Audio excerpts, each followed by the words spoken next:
Welcome back, Marvel Legends fans. Blitzmarine come back at you with another Marvel Legends review and continue my series 2 reviews. I'm reviewing the Hulk's little cousin, or at least that's what I call him, Drax. Without further ado, let's take a closer look. So here, as you can see right away, a pretty decently sculpted head sculpt. We've got the little details with the little red arrows, which are kind of all over his body. But the really cool thing is actually the kind of paint wash that they did with the purples. As you can see, it's here on the back, on the arms, you can see it as well.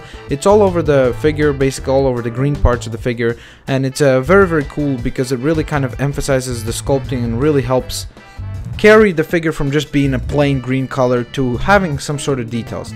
The knife right here on his forearm is actually pretty well sculpted right here, but unfortunately it's not removable. A little bit sucky, but I can live with it. And I really like actually the banding that is sculpted on as well. The belt right here that he's got on his torso is actually like a separate piece. As you can see, I pointed it out there, and that's nice. I think it is actually removable, but I wouldn't risk it because a lot of times these pieces that are removable are a little bit of a pain in the ass to put back on. And the knives go in there, which we'll get to in just a bit. As you can see, the bottom half of the figure is pretty plain and simply has jeans. He's wearing jeans without red detailing again, and the boots are actually pretty nice, and they look like pretty nice boots to kick some ass in.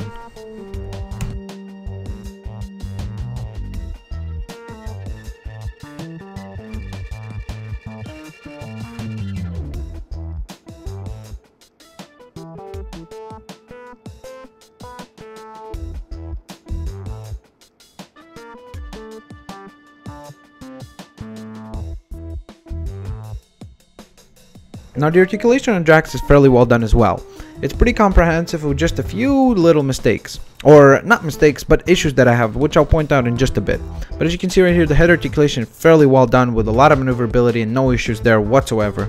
The shoulders are well articulated as well. We've got it cut at the shoulder as well, so that's nice. Double jointed elbow, which is great, always appreciated. And here's the first issue, which is the fact that there's only a forearm swivel and there's a lack of wrist articulation, which I think that the reason for that is because they simply had the knife sculpted on the right arm and did not want to have two different joints on the arms, which is a little unfortunate. It shows a little bit of slack, especially with the prices of action figures going up. You'd think that they would pay attention to stuff like that, but hey, you gotta, I guess it comes with the territory, so to speak.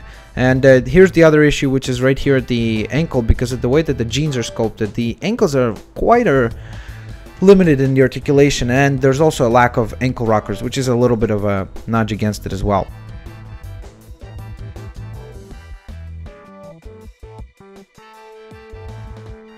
Now, I've teased you enough about the accessories, which you saw were his knives. So here they are.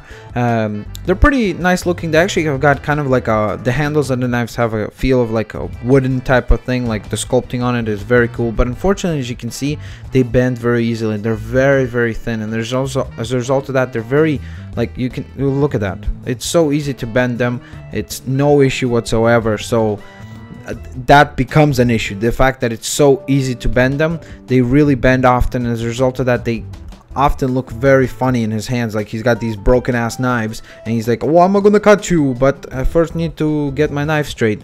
And from what I understand, most people put the knives into the holsters like so, as you can see, basically to have him kind of so that he can pull back and grab the knives, which is very well done. But the problem is that because they go over top each other, they start bending a lot as a result of that. So what I came up with is basically sticking the knives outwards, because then they stay much straighter. So if you get them straight, use this technique to keep them straight, or at least straighter than they would be otherwise.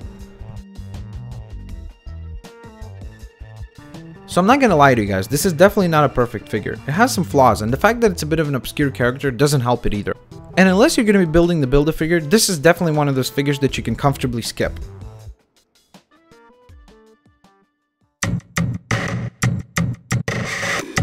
Guys, remember, hit that subscribe button for regular content delivered to the subscription box, and as well as hit that thumbs up button. I really appreciate when you guys do that. And let me know in the comment section below, what do you think of this review? What do you think of the figure? Do you like it? Do you hate it? Yay, nay? And check out these other reviews by clicking on them. Go right ahead, enjoy. I'll catch you guys in the next one. Peace out!